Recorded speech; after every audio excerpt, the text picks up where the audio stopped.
अस्सलाम वालेकुम friends, welcome back to top smarties drama serial Muhafiz, जिसके आने वाले एपिसोड में हम देखेंगे कि बाप ने पारस के साथ बहुत गलत किया। पारस आफ्ताब से 2 मिनट बात भी नहीं कर सकती और अपनी सारी ज़िंदगी उसके साथ कैसे गुजारेगी। बाप ने तो पूछे बगैर आफ्ताब से उसकी मंगनी कर दी और अब यूएस से जाकर इन दोनों का निकाह है और साथ ही रुखसती भी है। पारस ये सब कैसे बर्दाश्त कर सकती है।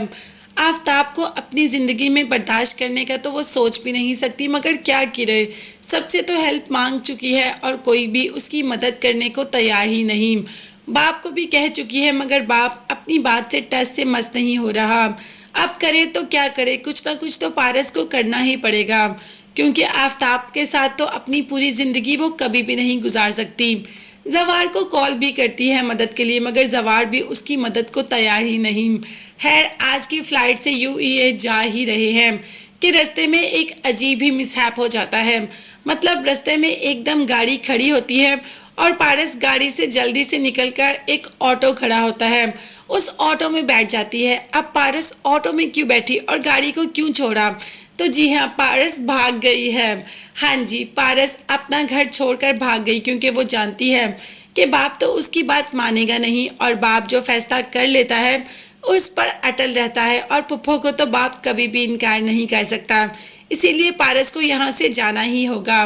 पारस के जाते ही सब बहजाद पर ही उंगलियां उठाना शुरू हो गए कि आखिर पारस क्यों चली गई। आपने बहुत ज़्यादा भरोसा कर लिया जवार पर। ये आफ्ताब का कहना था कि पारस जवार के पास ही है, जवार ही पारस को लेकर गया है और तो सवाल ही पैदा नहीं होता कि कोई पारस को ले जाए।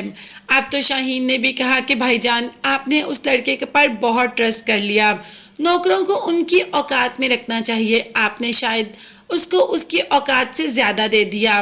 बहजाद ने भी सिकंदर से कह दिया कि मुझे शाम तक सारे जवार के कॉल रिकॉर्ड्स चाहिए, मुझे सब पता करना है कि जवार के पास आखिर पारस है या नहीं, और अगर है या नहीं भी है तो मुझे पारस शाम तक घर चाहिए। सिकंदर जैसे ही जवार के पास जाता है, पारस का पूछता है, तो जवार कह देता है कि अगर मुझे पारस को लेकर जाना होता तो मैं ऐसे नहीं लेकर जाता, मैं बहजाद साहब के सामने उसका हाथ पकड़कर उसको ले जाता और मुझे कोई भी नहीं रोक सकता था। सिकंदर, तुम ये पता लगाओ कि आखिर बेबी जान घर छोड़कर गई ही क्यों, उसकी वजह तलाश करो, ना कि मेरे पीछे आओ। मैंने ऐसा कुछ भी नहीं किया। अब आफ्ताब भी सिकंदर के साथ ही होता है। वो एकदम जवार पर अटैक करने ही लगता है कि जवार उसे पीछे कर देता है कि अपनी हद में रहो, मुझे हाथ तक लगाने की ज़रूरत नहीं।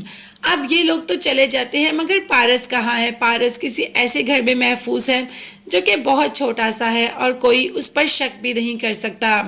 अभी तो सारे घर वालों से, अपने बाप से और अपनी पुप्पो उसके घर वालों से दूर यहाँ पर छुपकर पनाह ले रही है, मगर ये उसकी पूरी जिंदगी का तो ठिकाना नहीं। आखिर उसे एक ना एक दिन तो यहाँ से जाना है। खैर, बहजाद पारस को ढूंढेगा तो बहुत, मगर पारस नहीं मिलेगी। पारस जाएगी तो अपनी मर्जी से, अपनी शर्तों पर जाएगी। अब देखते हैं कि बाप पारस को ढूंढने में कितना टाइम लगाता है। देखने के लिए चैनल को सब्सक्राइब कीजिएगा। अल्लाह हाफिज।